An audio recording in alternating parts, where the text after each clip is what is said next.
Председатель Счетной палаты, экс-министр финансов Алексей Кудрин заявил, что его прогноз по росту безработицы в России из-за ситуации с коронавирусом до 8-10% не сбылся благодаря мерам господдержки, но не исключил обострение этой проблемы в связи со второй волной COVID-19. Говоря о тех мерах, которые необходимо предпринять, чтобы не допустить роста безработицы, Кудрин напомнил, что часть мер поддержки продлены, в связи с чем, по его словам, такой острой ситуации по безработице, как мы прогнозировали, не будет. Как отметил Кудрин, поскольку ключевым ограничителем является состояние и возможность приема тяжелобольных в клиниках, а этот ресурс уже на исходе, то, конечно, я не исключаю некоторых дополнительных ограничений. По его словам, ранее государство предприняло беспрецедентные меры по сохранению занятости, предоставив и кредиты, и субсидии малому и среднему предпринимательству на сохранение не менее 90% сотрудников, работавших на 1 марта. Сбербанк переработает старые пластиковые карты в окна. Об этом рассказал зампред правления Сбербанка Александр Ведяхин.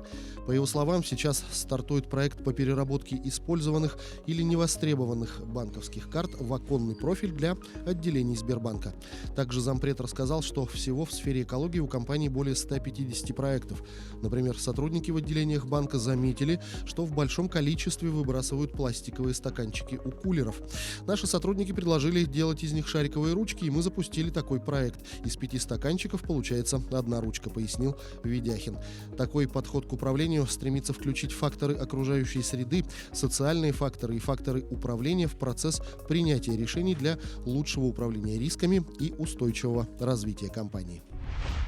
Пенсионеров в 2021 году проверят на предмет уровня доходов. Эксперты заявили, что Счетная палата по итогам проверки выявила нарушения как в сторону незаконных переплат, так и недоплат пенсий. Поэтому теперь будет проведена проверка на предмет правильности выплат пенсий. В первую очередь будет проверяться наличие дополнительных доходов с целью исключить получение различных надбавок и доплат к пенсии. Их проведут Федеральная налоговая служба, Пенсионный фонд или органы соцзащиты. Во-вторых, будет проверяться место жительства пенсионеров, получающих пенсии в северных регионах или по доверенности через другое лицо. Им нужно будет самостоятельно обратиться в Пенсионный фонд для подтверждения данных.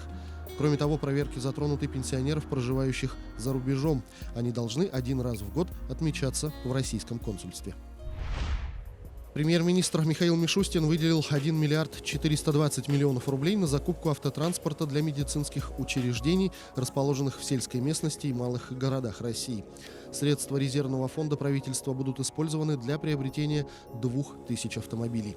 Транспорт поступит в поликлиники, врачебные амбулатории, фельдшерско-акушерские пункты и районные больницы для выезда врачей, транспортировки пациентов в больницы, а также доставки лекарств жителям отдаленных населенных пунктов. Приобретение санитарного автотранспорта планировалось в следующем году в рамках модернизации первичного звена здравоохранения. Но в сложной ситуации надо действовать на опережение. Важно в сжатые сроки сделать все, чтобы помочь людям. Обращаю внимание Минпромторга, что поставки должны быть осуществлены уже в 2020 году, заявил Мишустин. Правительство России одобрило законопроект, регулирующий налогообложение криптовалюты. Премьер-министр Михаил Мишустин еще 26 ноября заявил, что цифровые финансовые активы будут признаны имуществом. Их владельцы смогут рассчитывать на юридическую защиту от противоправных действий. Мишустин отметил, что криптовалюта – это относительно новый инструмент, интерес к которому постоянно растет.